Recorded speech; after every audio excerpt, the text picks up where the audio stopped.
Shalom, selamat pagi Bapak Ibu Saudara yang dikasihi Tuhan. Selamat berjumpa kembali dalam Mutiha Hangoluan, renungan harian pagi ini, Kamis 10 Oktober 2024. Dengan bacaan Alkitab dari Amsal pasal 10 ayat 1 sampai 14.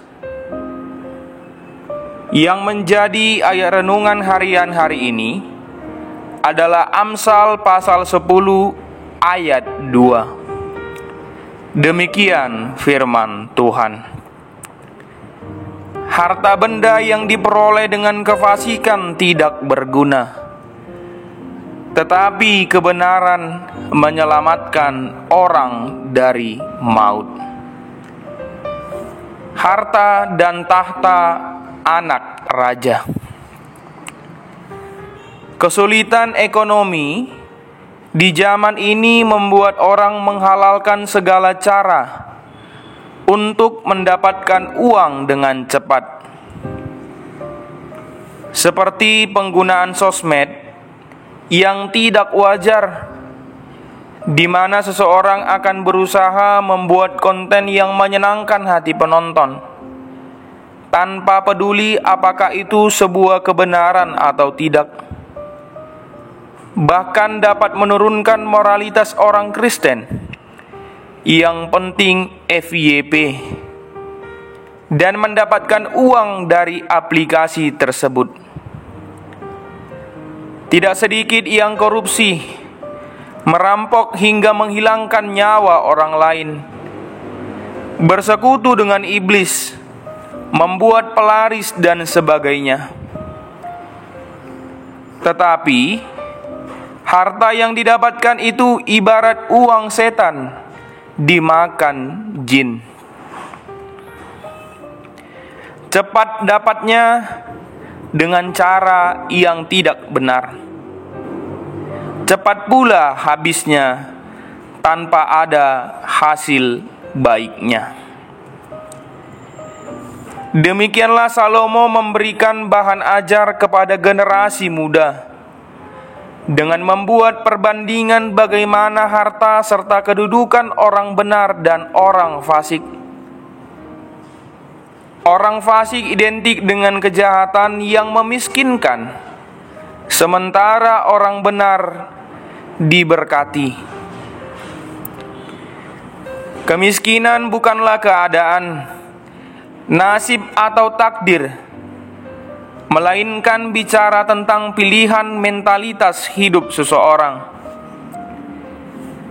Miskin atau kaya bukan semata-mata diukur dengan materi, karena manusia akan selalu merasa kurang sekalipun sudah banyak uang.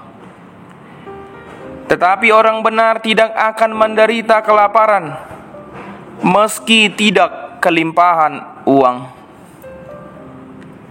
Salomo dalam kemegahannya memberikan kiat agar dapat terluput dari kemiskinan, yaitu janganlah menempuh jalan yang tidak halal, seperti yang dilakukan orang fasik untuk mendapatkan uang atau kekayaan.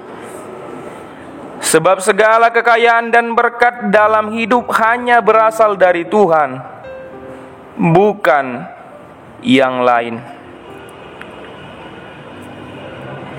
Maka, yang utama bukanlah menyenangkan hati manusia, melainkan hati Tuhan.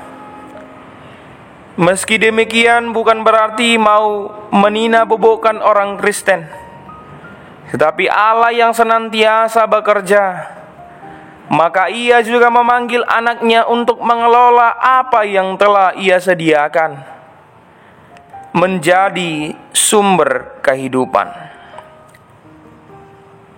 Seperti Allah yang menyediakan penebusan dalam Yesus Kristus sebagai harta dan tahta termahal yang dianugerahkan menjadi anak raja yang kekal, maka haruslah menjaga identitas dan mengerjakannya dalam kebenaran. Saudara-saudariku, ada yang berkata, lebih baik miskin asal bahagia daripada kaya menderita. Bukan berarti kita harus menjadi miskin supaya mendapat kebahagiaan, dan kekayaan adalah sumber penderitaan. Tetapi mari kita uji dasar pilihan hidup kita, apakah oleh kebenaran atau tidak. Sebab dasarlah menentukan proses dan tujuan akhirnya. Hiduplah sebagai orang benar yang sekalipun dalam situasi kelimpahan atau kesulitan, kita tetap mengandalkan Dia. Sebab di dalam Allah, kekekalan dari dunia yang semu ini. Kekayaan bukanlah diukur dari seberapa banyak harta yang dimiliki. Kekayaan diukur dari kita dapat memberi atau tidak. Kita berdoa. Terima kasih Tuhan atas berkat-Mu yang senantiasa Kau berikan kepada kami. Kami menyadari bahwa itu semua adalah kepunyaan-Mu. Kami mau belajar merendahkan hati kami dan belajar untuk berbagi selagi kami mampu. Amin. Renungan harian hari ini ditulis oleh calon pendeta Narta Marbun STH. Demikianlah renungan harian hari ini. Selamat beraktivitas, Tuhan Yesus memberkati. Shalom.